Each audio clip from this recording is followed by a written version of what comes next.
Hi, I'm Noel, psychotherapist. Welcome to my YouTube channel. Good to have you here. Short video to go with today's blog on emotional neglect and the impact of that later on in life. I'm talking about sort of emotional neglect in childhood.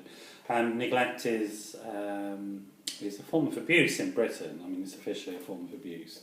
But generally people think of neglect in that sort of context. They think about it as failing to meet basic needs such as food, shelter, safety, clothing. In my days in social services, when I was a manager in social services, we had a lot of neglect cases. They were notoriously difficult to identify because it wasn't an event, an active event. It was more like a passive, an absence of something, an absence of healthy parenting and healthy relationships. Emotional neglect was even more difficult to detect. Emotional abuse, for example, is very difficult to sort of evidence in court if you want to go that route. But emotional neglect, the absence of a rich and varied internal world in a child because a parent has that, can share it with them, it's even more difficult to identify than sort of simple neglect such as failing to meet needs for food and shelter. But it's real, it happens. Later on in life it can lead to great difficulties for people. It's not as disastrous as you might think. Severe neglect of an infant, i.e. not picking an infant up and talking to them, etc., can have pretty disastrous neurological consequences.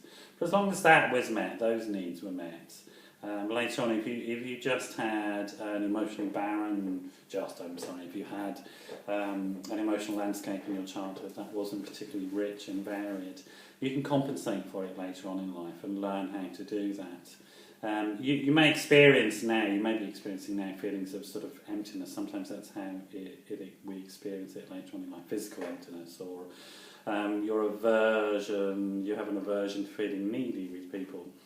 And then people feedback to, well, that wasn't particularly needy. I didn't see you as very needy in that situation, but for you it was quite a strong feeling of neediness, and you're averse to that, almost to the point of being phobic.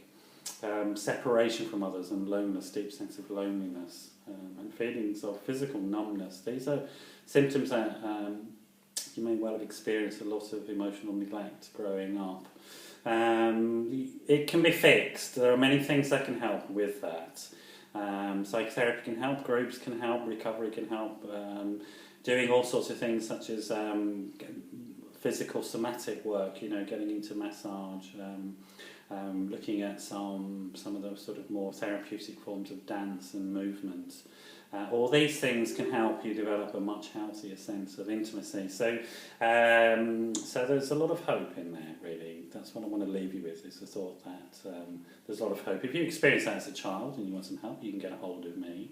But for today, I just want to leave you with this saying. For today, I can repair the neglect I experienced as a child and grow into a healthy, functioning adult. So for today, I can repair the neglect I experienced as a child and grow into a healthy, functioning adult. Great to have you here. Hope to see you again. Bye-bye.